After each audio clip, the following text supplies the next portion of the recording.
pessoal, tudo bem? Sejam todos muito bem-vindos. Alguns de vocês já me conhecem. Eu sou o Juan Medeiros e eu sou o host desse podcast maravilhoso que está sendo idealizado pela ABF Seccional Rio. Então, vou fazer um agradecimento especial ao presidente Clodoaldo, ao vice-presidente Júlio também. Não se esqueçam de se inscrever em nosso canal aí da ABF Rio para acompanhar todas essas entrevistas maravilhosas.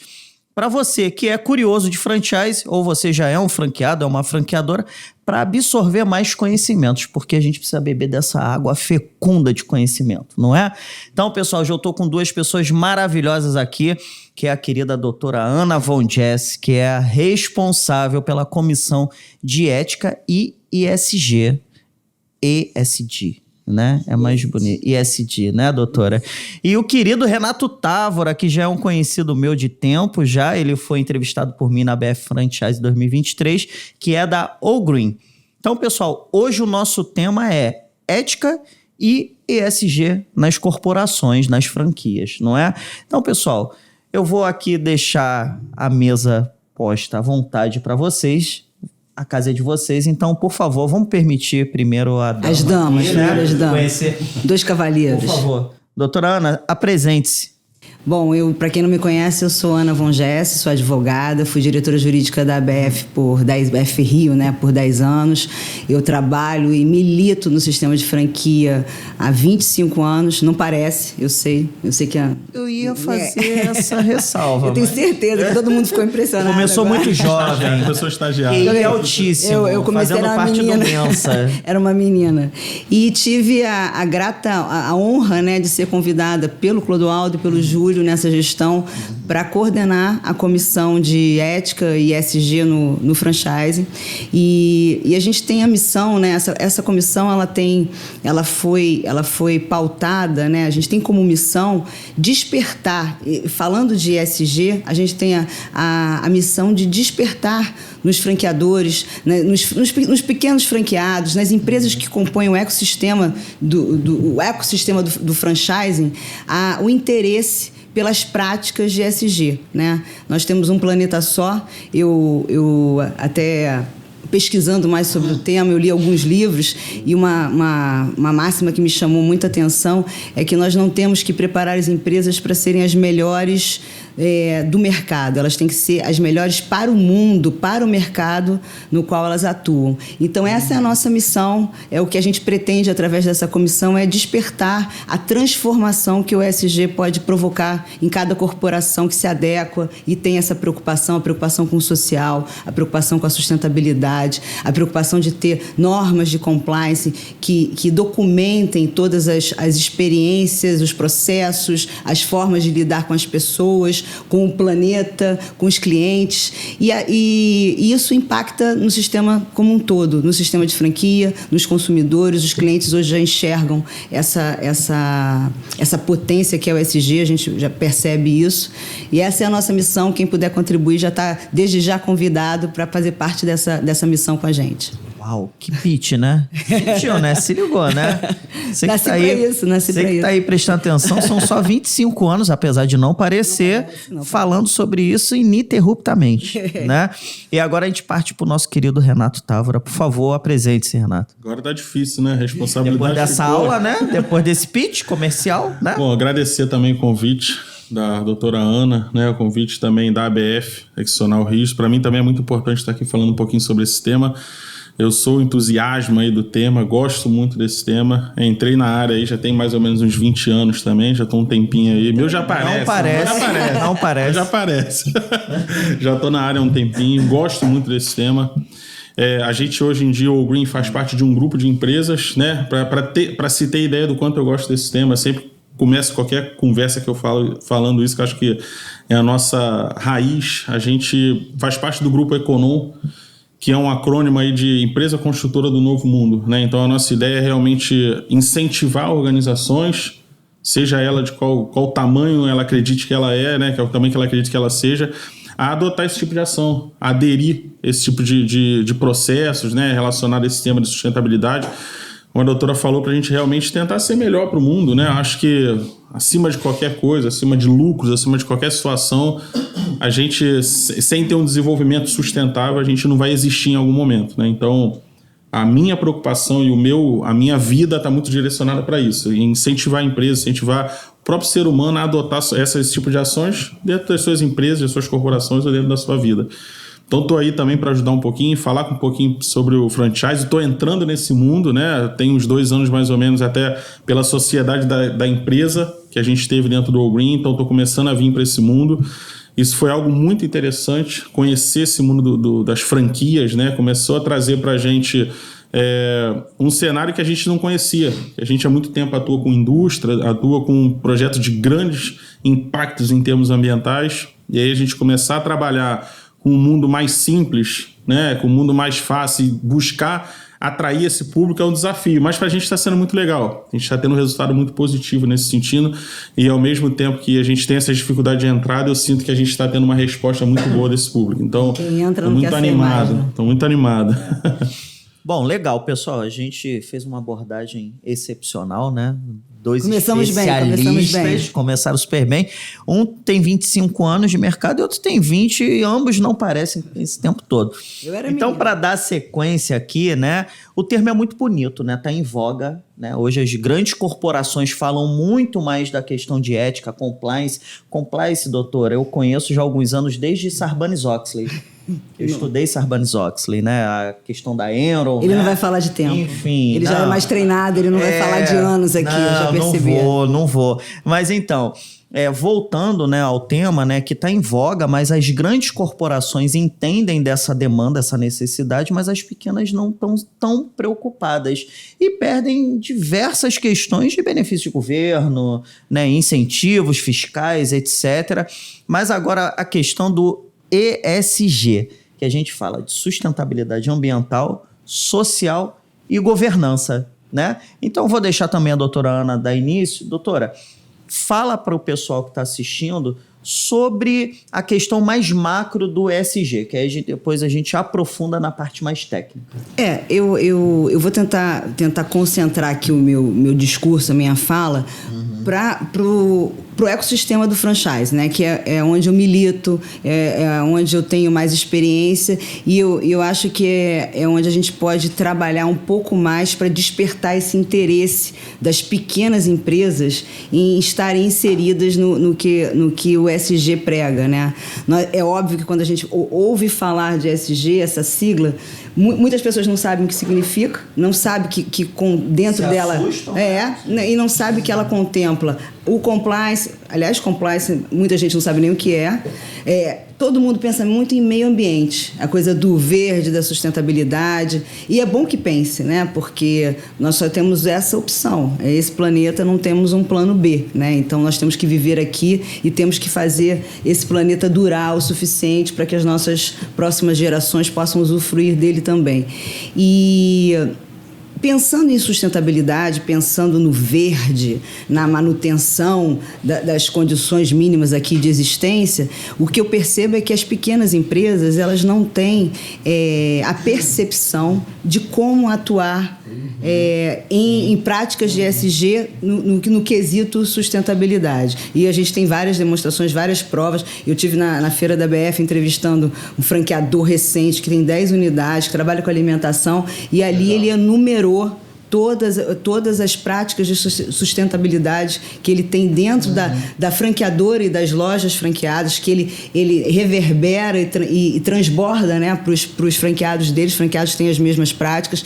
Então, assim, não é impossível, né? Cada um de nós pode fazer a sua parte. E em se tratando de ESG, abrindo um pouco o leque, não falando só de sustentabilidade, a gente tem uma questão social aí que também pode ser objeto de qualquer empresa, qualquer um, seja na sua vida pessoal, né, no CPF que está atrás do CNPJ, do CPF que compõe a pessoa jurídica, nós podemos ter práticas sociais, estar inseridos em projetos sociais que ajudem efetivamente o próximo. Eu posso fazer um adendo da senhora? Claro.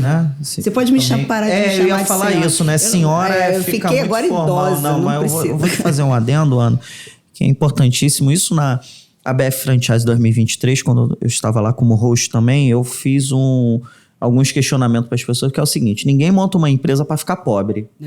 Ninguém monta empresa para ficar pobre. Não tem virtude nenhuma na Mas o maior resultado de sucesso do empresário é você poder impactar a vida. Claro. Né? Impactar a vida, por exemplo, a gente fala de... As pessoas também conjecturam muito o que é empregabilidade, desenvolvimento econômico e ter emprego. Empregabilidade são ferramentas que você dá, técnicas que você dá para melhorar a infraestrutura das pessoas ao trabalho. Né? Então, quando você impacta a vida, dando emprego, né? Desenvolvendo economicamente um local, um bairro, uma cidade, etc., mas também na questão ambiental, você melhora a coisa se reverbera de uma maneira, você falou de reverberação, a pessoa tendo um emprego saudável, ela vai diminuir os riscos de saúde dela. Ela vai diminuir o estresse de trabalho, o estresse na rua, né, no dia a dia. Né? Então, você falou do social, isso é importante frisar. É um ciclo virtuoso. É um ciclo, exatamente. Virtuoso, esse adendo, pode continuar, desculpa. Não perca a linha de raciocínio. Não vou perder. Eu acho que é isso mesmo. E o que eu acho que é o grande desafio? É nós despertarmos na pessoa comum, naquela pessoa que tem... Não estou nem falando de franqueadores, não, porque eu lido particularmente no meu escritório, os meus clientes são franqueadores pequenos e médios, eu não tenho grandes empresas. E para esse já é um desafio, né? Eu tenho poucos clientes franqueadores inseridos com práticas de ESG, mas tenho, quiçá, franqueados, né? O franqueado tem uma lojinha dele, ele está ali preocupado em desenvolver o negócio dele, enxerga essas práticas como custo, né? Como mais um investimento que ele teria que fazer. E o que a gente percebe, né? Na convenção, eu estava contando para vocês aqui na convenção, eu falei sobre fundo de investimento de olho no franchise. Não existe fundo de investimento hoje, não existe as grandes indústrias. Todos os grandes estão preocupados com as práticas de ESG. Então, se você quer estar inserido no mercado global, você tem que estar, exatamente, você tem que estar conforme, né? Dentro da conformidade. E assim, e o que era o mínimo, né? Alguns requisitos, pelo menos algum. E assim, é uma preocupação real, né? Você vê as grandes indústrias querendo saber da cadeia de fornecimento, como é a cadeia de fornecimento, quais são as práticas dos pequenos fornecedores quanto às práticas de ESG. Você vê os fundos de investimento que querem comprar redes franqueadoras, que a gente tem visto várias aquisições aí acontecendo, aquisições, fusões, que já estão ali, está na linha lá dos ativos da franqueadora, está lá inserida as práticas de ESG. E não só as práticas de sustentabilidade, as práticas de compliance, que demonstram que a empresa tem uma preocupação com controle, com processo, com transparência, com ética, com anticorrupção, que é um tema tão em voga no nosso país, infelizmente, e também com as práticas que são sociais, as práticas que se preocupam com o próximo, do que você... de buscar... no franchise a gente tem exemplos, né, de preocupações assim. Tem um projeto dos Amigos do Bem, que vão lá para o sertão há anos, fizeram um polo de produção artesanal de produtos vindos do sertão, que é uma coisa gigante. Hoje tomou uma proporção gigantesca, tem o apoio de vários franqueadores, e aí você vê no lojinha do franqueado, aquela divulgação ali tem franqueadores de São Paulo que eu conversei há uns 2 anos atrás, que eles têm os funcionários vindos do sertão que vendem, e aí na promoção... E eles estão ali representando a marca. Eles estão ali para dizer, na hora que você vai comprar um lanche, que aquele lanche, sabe, tipo o McLanche Feliz, que vai ser revertido para uma campanha tal, eles fazem essa propaganda, ele fala, olha, nasceu aqui, e se você contribuir, vai para minha família, lá no sertão. Lá no sertão eles vão... Exatamente, eles vão receber. Né? E aí, só para finalizar e deixar o Renato falar, que ele tem aqui muito conteúdo. Eu vou pegar um gancho que tu falou para jogar pro Renato. E que eu acho que também é uma coisa importante de pensar, o consumidor, o cliente, aquele que compra e consome os serviços que a gente tem aí para oferecer, ele já tem um olhar para isso. As práticas da empresa, o que a empresa representa, o que a empresa vende, né, de preocupação com o meio ambiente, de preocupação com o social, de estar com uma linha dura em relação à anticorrupção, a ser uma empresa controlada e auditada. Isso reverbera no mercado de uma forma que eu acho que a gente como pessoa comum não tem noção.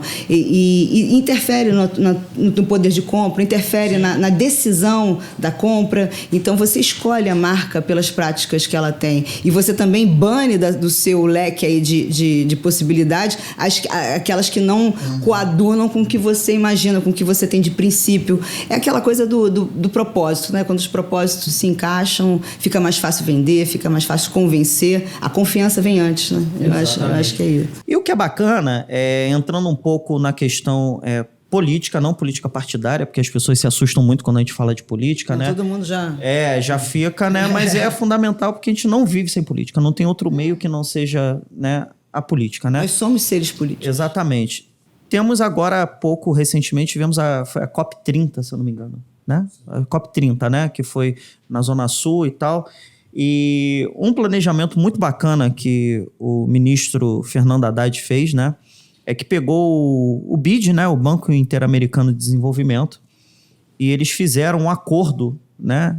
Bilateral de estar disponibilizando alguns bilhões, principalmente para as empresas que ajudam ao reflorestamento, ao cuidado com a Amazônia, etc. Porque a gente sabe que a gente não é dono de tudo, né? As grandes nações têm uma parte ali na Amazônia.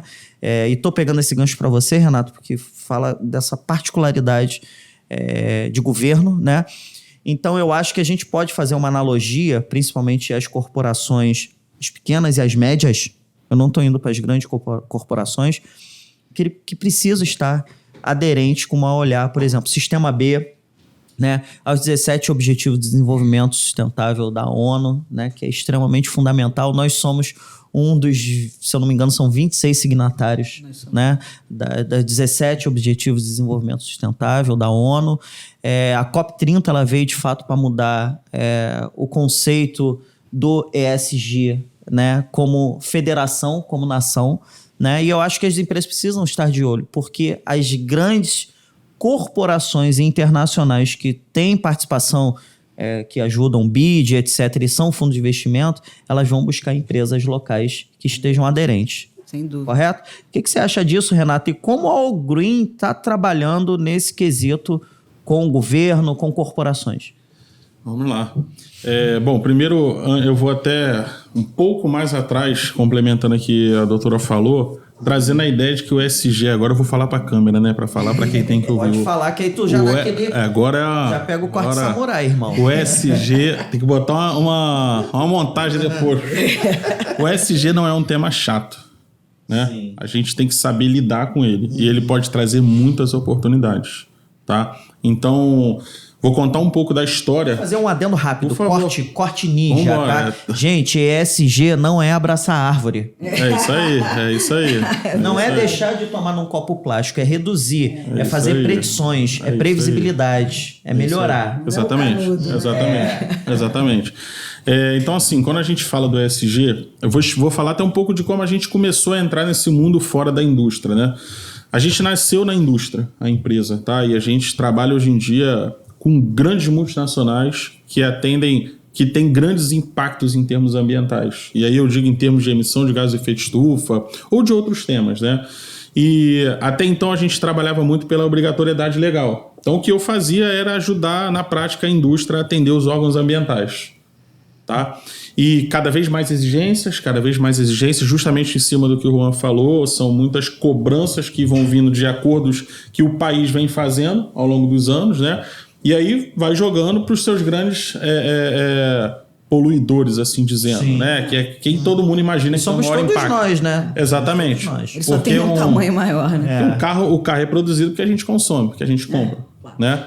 Então, trazendo mais um pouco para o mundo fora da indústria, como é que a gente chegou nesse mundo? A gente começou a perceber que a indústria justamente estava buscando, na cadeia de fornecedores dele, quem pudesse auxiliá-los a responder e atender esses temas. Porque a indústria fala assim, olha, eu assinei o Pacto Global e eu quero responder aos 17 Objetivos de Desenvolvimento Sustentável da ONU, né? Que foi daí que todo esse tema de ESG começou a ganhar força, né? E aí ele vai no mercado. E simplesmente você não consegue ter hoje em dia fornecedores para a indústria nesse sentido, tá? E a gente está falando de uma possibilidade para todo mundo que está dentro de um mundo de franquias. Porque eu atendo indústrias que você tem lá dentro, por exemplo, rede de mate, rede de hotéis que atendem indústrias, enfim, que você tem ali dentro desse mundo, tá? E a gente começou, então, a perceber que existia possibilidades bem interessantes, que existiam atrativos para esse tipo de público. E aí, quando eu falo de atrativo, eu falo de alguns, né? Primeiro é a oportunidade de fidelizar clientes, trazer novos clientes e fidelizar clientes, porque compra é confiança, né? A gente compra de quem a gente confia. E a gente confia de quem tem proximidade com os nossos ideais. A gente não faz negócio com quem a gente não gosta, né? Exatamente. Eu gosto de vocês, tá? Só pra deixar claro. Tá? Não sei, né? Jogou verde, né? Deixou essa deixa aí. Só pra ficar ligado, tá, gente? Já te dei meu cartão antes da gente começar. Então, assim, a gente compartilha propósito, compartilha... Exatamente. Então, assim, por que eu vou comprar desse... se esse aqui tem o mesmo produto ou algo próximo, me dar algo que traz, que tem os meus ideais, né? Então, já foram feitas inúmeras pesquisas no mercado que comprovam, no mercado nacional, né? A própria Associação Paulista de Supermercado fez uma ano passado na feira da APAS, né? Da feira deles, chegando a quase 95% das pessoas que dizem ter preferência a marcas, né? Fazem escolha fazem decisões em cima dessas escolhas. Se esse aqui tem alguma ação, eu vou conduzir para esse caminho, tá? Então, eu acho que a atração e a fidelização de clientes é algo que já começa com uma baita oportunidade, tá? Outra possibilidade muito interessante, aí eu estou falando só para fora ainda, a gente ainda tem um para dentro, outra possibilidade muito interessante é o posicionamento da marca frente ao mercado. Então, a gente tem uma cobrança muito grande hoje em dia, não só dos consumidores, mas também do governo, de outros órgãos, né, de outros organismos que estão chegando às marcas e que elas têm que começar a aderir a esse tipo de ação. Porque além de possibilidades, como o Juan falou, o governo agora te dá um incentivo aqui de redução de ISS, de redução de ICMS, se você fizer uma ação nesse sentido. Então já é uma coisa muito positiva, né? E além disso, aí a gente trazendo aqui, entre outras inúmeras, né? Mas só para não me estender tanto, a gente trazendo para dentro também, quando eu falo muito o seguinte, o conceito do ESG, ele é muito mais do que documentar, né? Porque as empresas ficam muito preocupadas assim, eu preciso ter um documento, preciso ter um selo. Aí bota qualquer coisa, né? Porque na planilha em Word, né? Você bota o que quiser. Todo mundo tem, né? E é fácil. Hoje em dia você tem o chat GPT, você vai escreve um ESG para mim, é capaz dele te dar uma documentação toda pronta. E a gente não quer isso, porque a gente entende o seguinte, que o Juan colocou no começo do nosso bate-papo, né? O pra dentro é quando a gente começa a trabalhar com as pessoas. E as pessoas fazem a empresa. Né? Cultura organizacional. Culturar isso dentro da empresa é difícil, mas te traz um benefício muito maior. Vou dar um exemplo muito prático. Quando a gente fala de... a gente, quando trabalha em implementação de sistema de ESG dentro de uma empresa, tá? Aqui um exemplo na prática, a gente verifica os Objetivos de Desenvolvimento Sustentáveis da ONU, né? E a gente vai trabalhando em cima de cada um deles. O que a empresa pode botar de dentro para fora e o de fora para dentro. Dei o caminho aí para a implementação do ESG, de graça, isso não vai ficar assim não. Vocês têm noção quanto custa a consultoria desse homem? Vocês têm noção? Fica a dica. Depois de hoje vai ficar mais caro. Então, assim, última oportunidade, clica aqui. Arrasta para cima, por favor. A gente faz assim sempre esse conceito, né? Então, quando você vai para fora, a gente está olhando para social, ambiental, e governança, todo esse processo para fora. Mas quando você olha para dentro, por exemplo, lá dentro tem um item que ele fala acesso a tecnologia, né? Disponibilizar, incentivar o acesso à tecnologia. Você imagine se você simplesmente pega ali o teu colaborador, né, que faz parte do teu grupo, você coloca, você paga a internet dele, paga acesso a um curso, ele vai se tornar uma pessoa melhor, porque o Juan acabou de falar um exemplaço aqui pra gente, conhecimento é tudo, né? Então é uma ação que você está pagando ali, hoje em dia um pacote de internet custa R$30, né? E se você der acesso a isso a ele e der acesso a uma condição e incentivá-lo a trazer isso também de volta para a empresa, a gente está ganhando ali em parceria com esse colaborador e a gente está ganhando com ele, porque ele está tendo esse conhecimento, ele está tendo acesso ao que ele realmente precisa trazer de positivo para a empresa. Eu acho que é importante frisar isso, né? Eu fui executivo de uma multinacional suíça e dirigi 18 estados no país, né? E entrei numa depressão, ganhava 20 vezes o que eu ganho hoje como empresário. Não, e dia 5, né? Porra, maravilha. A minha mulher até hoje cobra. Carla, um beijo, amor, eu te amo. Beijo pro meu filho também, que tá morando na Califórnia há alguns anos também. Tô com saudade, casou lá, tá bem. Mas quando eu trabalhava nessa empresa, era engraçado, né? Porque você tem o Vale Alimentação, né? Minha mulher me cobra até hoje. Fala, porra... Não tem mais. Cara, não tem mais aquilo que eu chegava no mercado, eu comprava o que quisesse pra gente, né? Enfim. Mas eu entrei em burnout, né? E isso me fez enxergar, né? Ter uma percepção de vida que dinheiro é fundamental, gente. Não tem como. Prosperidade é fundamental porque você melhora o teu espiritual, né? Seus antepassados, seus ancestrais, você cuida do seu espiritual. Você tem acesso. E a vida é abundante. Seja qual for o Deus que você acredita. Falando né, em relação à prosperidade. E eu dei muito mais valor. Eu não sou o melhor cara que cuida da saúde, não, tá? Mas eu gosto de refrigerante, eu evito refrigerante. Eu tô fazendo uma analogia. Então, Renato, você estava falando da questão da cultura organizacional, né? E hoje, depois de tudo que eu passei lá, burnout lá atrás, né? Depressão, foi bem complicado. E ganhando muito melhor do que eu ganho hoje, né? Hoje eu sou feliz, né? Muito feliz, sou completo e tal, etc. Mas é bem difícil, né? Porque para ser empresário, né? É diferente ser... isso, né? Você... O tempo eu tô dizendo pra você, como é que eu posso te atrapalhar hoje? Né? Como é que eu vou... Né? Enfim, então, a questão financeira e econômica, né? Você conseguir conciliar isso é muito difícil. Então, hoje eu priorizo muito a qualidade de vida, né? E tem um dado que é importante, né? Posso estar errando questão de 1%, 2%, 3% no máximo, mas o próprio Conselho Federal de Medicina diz que 72% dos casos médicos que vão para os hospitais, eles são casos psicossomáticos. É o quê? A pessoa que está, ferrada no trabalho. Não existe ética e assédio moral direto dos chefes. Né? A pessoa não tem um tempo para se qualificar melhor. E é o que você falou, às vezes não é uma pós-graduação, não é um doutorado, um pós-doutorado, é um curso técnico, é um incentivo. Isso você melhora o que reverbera na cadeia de produção, no resultado, volta de uma maneira, porque o funcionário fala, caraca, eu tô aqui, pagou um cursinho para mim de rede social, poxa, bacana, eu vendo chocolate, trufa, eu vou poder fazer alguma coisa porque a empresa me possibilitou isso e no meu tempo vago... gente né? feliz não enche o saco. Tem que tomar cuidado para ele não ir embora e crescer, né? Tô brincando. Mas aí isso é incentivo. Mas isso é liderança, isso não é ser um empregador, né? Você liderar para crescimento, né? O risco de você não capacitar o funcionário é ele ficar. Não, o trabalho que você tem para contratar um incompetente, o problema é muito, na enésima potência maior do que você contratar um competente. Sim. Né? E principalmente pessoas que são melhores do que você. Isso é o grande desafio do empregador, né? E, por favor. Não, só complementando, a questão é que eu brinco muito com isso, né? O empresário, o ESG para o empresário, muitas vezes é só para ele. Ele tem acesso ao que ele quer, ele tem o social, ele tem... Isso é uma coisa interessante, né? Eu sempre brinco muito com isso. Mas ele não pensa na continuação, né?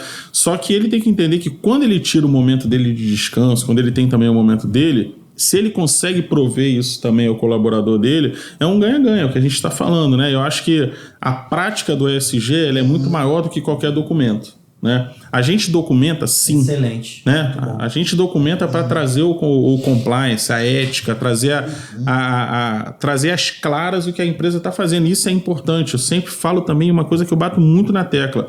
Nada mais justo do que o correto comentar o que está fazendo. Exatamente. Porque do outro lado também todo mundo gosta de bater. Né? O cara não faz, mas quem faz também tem que comunicar, porque é importante, não só no sentido de eu quero aparecer porque eu faço, não é isso, até para incentivar outras empresas. Mas é engraçado, e você tocou num ponto aqui, sem querer te interromper, mas só para aproveitar o gancho, eu percebo o seguinte, há uma grande preocupação no mercado com as empresas que dizem que fazem e na verdade não fazem nada, né? Que é a coisa do greenwashing e que é muito divulgado. Greenwashing, eu não ouço isso há anos, doutor. cara. Muito bom. Nossa, agora eu sim. ouço diariamente. Agora Gente, fiquei idosinha de olha novo. só, anos pode ser 2019. 2020 a gente parou o mundo. 20 é ou 21. verdade, é verdade. É verdade. Mas assim, muito se fala sobre isso, mas eu vejo muitas empresas pequenas, e aí falando sempre do pequeno, muitas empresas pequenas que têm culturalmente práticas de ESG, né? Que tem uma preocupação absurda com o social, até pela E às origem. vezes você nem sabe que aquilo ali é uma prática Não, que e pode tem vergonha. render algo muito Você já passou por positivo. isso? Empresas que têm vergonha de divulgar o que faz, porque não acha que é... Para ela é tão enraizado, é tão cultural, né? E aí a gente estava conversando aqui, quem vem de uma situação pior, que chegou, que galgou alguns passos e hoje prosperou, né? E tem uma vida confortável, dá muito valor a essas questões sociais, ao amparo, a se preocupar com o próximo. E isso é cultural, é enraizado. Então a empresa não vê por quê divulgar. E eu gosto muito desse termo, reverbera, porque eu acho que tudo que é bom tem que reverberar. Claro. Né? Hoje, muito pelo contrário, o mundo está tão virado que a gente só reverbera o que é ruim. Né? E não, a gente tem que reverberar boas práticas. As boas práticas elas estão aí para serem compartilhadas, para cada vez mais a gente estimular que as pessoas pratiquem o que é bom, o que é do bem. E o ESG traz essa oportunidade. Né? Eu acho que é isso que é importante. Eu faço a parte, eu sou comercial dentro da empresa, né? Então eu brinco assim que o empresário, se ele me ligar, ele vai comprar a minha ideia, porque eu sei falar com o empresário. E com amor, né? Porque eu entendo o que ele passa, porque eu sou empresário. Então assim, eu sei o que ele dificuldade. Eu sei o que ele está buscando, né? Eu sei os receios que ele tem, porque a gente muitas das vezes quando ouve sobre ESG, hoje em dia o ESG ele realmente, assim, se você for perguntar para a sociedade, o público como um todo, o que é ESG? Vamos falar, é o meio ambiente. Um ou outro vai até o social. O que é governança? Não conhecem tanto. É um tema coisa muito de empresa ainda... grande, coisa é de isso aí. multinacional. Eu não quero falar de Lula sair. e de Bolsonaro. Governança, eu não quero falar de governança. Tem nada a ver. Né? Não quero. Então, assim, quando a gente fala sobre a questão de trazer essa ideia para o empresário, ele já enxerga o seguinte: primeiro, vou abraçar a árvore. Para que isso vai servir para mim? Não é isso. Né? É bom fazer isso. A energia para que isso vai servir para mim? Isso. Né? E quando a gente fala de social, ele entende que é um assistencialismo. Ele acha que ele tem que dar dinheiro para alguém. E aí ele fala, pra quê? É justamente o que vocês estão falando. Eu vim de baixo, eu também vim de baixo. Comecei minha empresa do zero. Essa semana, não sei se pode citar o nome de clientes aqui, mas não vou citar não. Mas eu tava... Se ele não se incomodar, pode. Não sei se ele vai se incomodar ou não. Caso positivo? Oi? É positivo. É pra mim, Fala tá? o nome, eu sou virginiano, eu sou curioso. Fofoqueiro, fofoqueiríssimo. Eu sou mulher. Eu vou esconder sem ninguém ver. Eu sou mulher, mas fofoqueira, né? Então, virginiana já era. Não, a gente tá começando um projeto junto do Beto Carreiro, né? Que legal. E assim, pra mim foi um baita orgulho, porque você tá num cliente desse tamanho e ele preocupado com isso, né? Não, totalmente. Eu cheguei lá e escutar a história do Beto Carreiro, né? A menina me atendeu com muito carinho, me contou um pouco como funcionava desde o início do parque. Tem projetos, uma coisa muito legal, tem projetos ainda para... Ele deixou o projeto para mais 30 anos de expansão de parque. Olha que coisa legal, né? O cara era um monstro. Monstro, exatamente. E assim, eu começar uma empresa do zero e entrar num cliente desse tamanho foi um momento de muito orgulho para mim. Eu fiquei muito feliz. Então você imagine a posição que a gente como empresário, como outros, né, que estão me ouvindo aí, que vão nos ouvir, né, que também estão numa posição que, caramba, eu sou desse tamanho, eu lutei muito para chegar aqui. Eu não posso, a cabeça que eu entendo dessa galera, né, da sua grande maioria é o seguinte: eu não posso chegar e dar dinheiro para esse cara porque é o social, né? É isso que a gente tem que entender. O ESG, ele não é dar dinheiro para ninguém. O social está muito além disso. Exatamente. Tá? Eu faço parte... Vou ter que falar outro, mas essa é uma propaganda positiva. Eu sou conselheiro do Camp Depois Mangueira. Eu vou procurar todos esses para pegar patrocínio. Pode procurar, pode participar. Eu sou conselheiro do Camp Mangueira, né? Um projeto social de jovem aprendiz da Mangueira, tá? E a gente está levando esse tema de ESG e sustentabilidade lá para dentro. Então, eu bato muito na tecla com a diretoria, né? Eu falo, gente, eu não sou de chegar e jamais vocês vão me ver fazendo isso. Vou falar uma coisa, um adendo também, porque é importantíssimo. Não vou contar a história porque é uma história longa, mas eu fui fundador de uma indústria de impressora 3D. Foi a primeira indústria de impressora 3D no Brasil. Ele já está na segunda encarnação. Como porque ele não dorme, ele vai direto. Eu sou tem pelo menos mais 8 horas que a gente. Eu sou aceleradíssimo. E quando eu fundei, um beijo até pro Thiago Branquinho e Guilherme Inocêncio, que eram meus sócios, nós fundamos juntos a empresa, a Delta. Logo em 8 meses a Delta foi vendida para um grupo grande, aí eu saí da operação, era CEO da empresa e saí e tal. E hoje a Delta cresceu assim absurdamente. Tu conhece a Delta Thinkers? Então, a Mangueira recentemente fez um serviço com a Delta, com o Flávio, né? Flávio foi o dono, o que comprou a empresa da gente. E as plumas, né? Enfim, tudo que foi colocado no enredo desse ano da Mangueira foi feito em impressão 3D. Então, você falou de uma coisa, olha como é que é sinérgico, né? E é verdadeiro. Então, eu não sou mangueirense, mas tenho um amor, respeito pela Mangueira, mas a preocupação ambiental e social da Mangueira. E o mais bacana disso tudo é que você pega a galera... Eu fui da favela, né, gente? Então, assim, você acessibilizar e democratizar o acesso ao empreendedor favelado... Eu morei 20 anos no Morro do Dendê. Entendeu? Não tive acesso nenhum. Zero acesso. Nada. Então, quando tu vê, é uma escola de comunidade, onde que é preconizado ali toda a questão de assistencialismo à educação, a fomento ao desenvolvimento econômico daquela comunidade, e que você se preocupa com a questão do conhecimento e levar para o social, é incrível. Você está falando, olha que coisa maravilhosa. A Mangueira, para quem não sabe, fez isso, né? As plumas, né? Tudo, muita coisa foi utilizada para não pegar de animais, né? Comprar coisas sintéticas, etc. Fez a impressão 3D. Sim.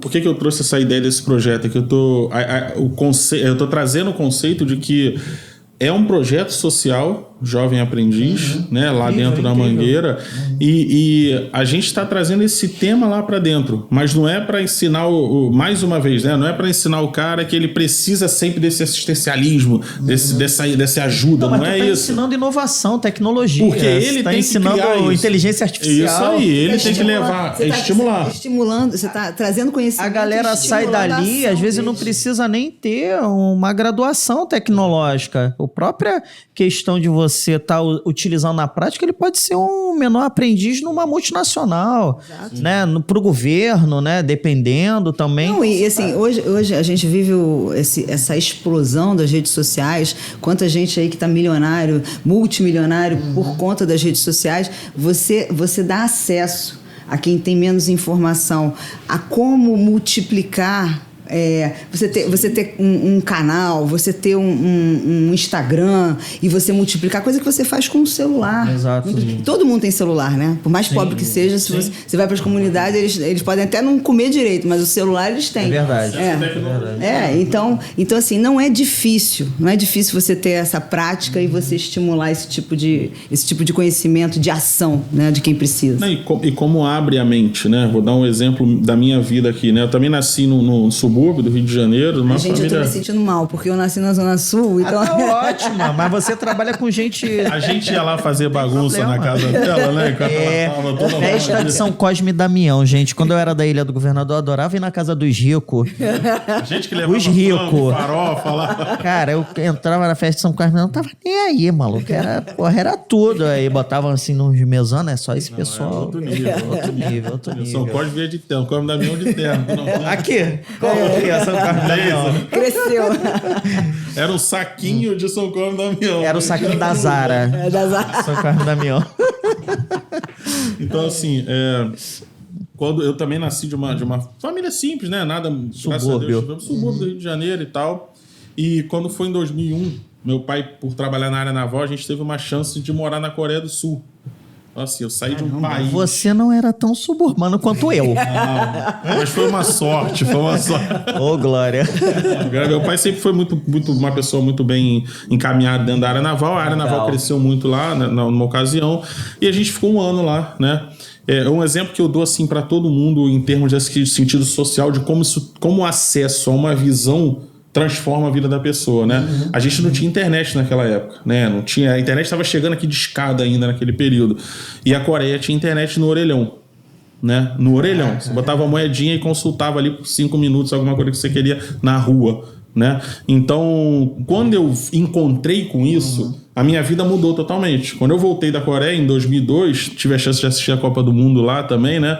Eu vi um mundo que eu falei, caramba, eu sempre tive isso na cabeça. Eu vou montar algo que vai se chamar Face alguma coisa. Eu não tinha um nome bom. Um brasileiro. Não tinha um nome bom, não montei. Então, assim, eu trouxe essa ideia pra mim de que... É aquele cara, o sócio do Eduardo Saveirinha, é ele. Eu precisava mostrar isso pra sociedade. Então, esse convite, até agora trazendo um pouco pra questão da Mangueira, eu trago muito esse ideal dentro de mim de que o ESG, ele precisa ser isso dentro das pessoas. Ele precisa trazer essa visão para dentro dos colaboradores que, voltando a falar para a câmera, tenho certeza que seus colaboradores vão ser outras pessoas. E aí eu não estou falando de uma indústria, estou falando de uma pessoa que tem 1, 2, 3 funcionários, né? Tenha certeza que isso transforma a vida deles. Trazer essa visão de vida para eles, de sustentabilidade. Você falar para um jovem da Mangueira que existe o cuidado com o meio ambiente, o que é feito com o meio ambiente, o que é feito com o social, para ele saber que ele não é só o beneficiado, ele também tem que beneficiar. Então, quando a gente começa a mostrar isso para esse público, né, voltando aqui para o nosso bate-papo do franchise, a gente vai fazê-los enxergar uma coisa muito maior. E a gente vai trazer...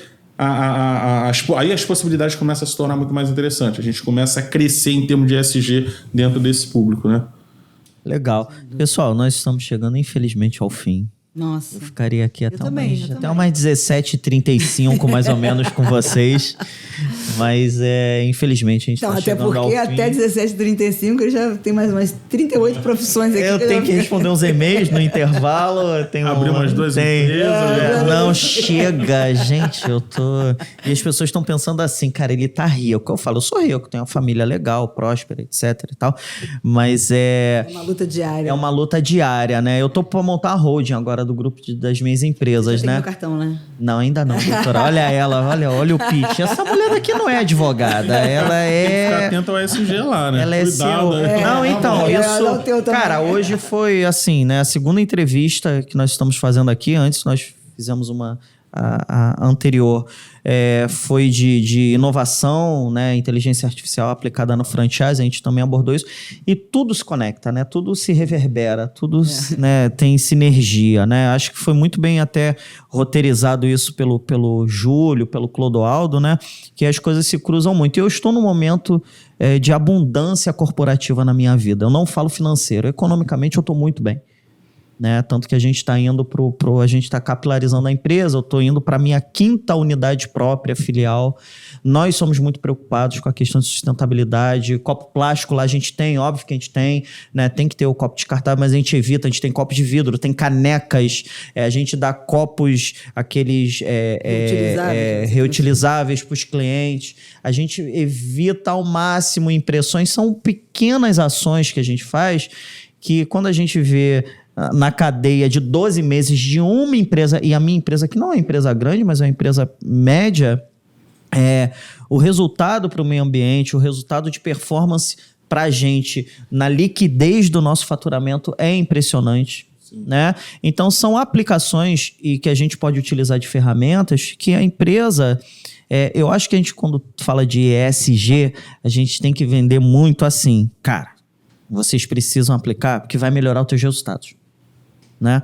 Eu não estou falando de empresário igual a gente, mas a grande maioria dos empresários, né, no estado do Rio de Janeiro e no Brasil como um todo se preocupam muito com o próprio umbigo, irmão. É verdade. Ele tá cagando para a comunidade, desculpa o termo, né? Mas ele tá cagando para a comunidade dali do lado. Né?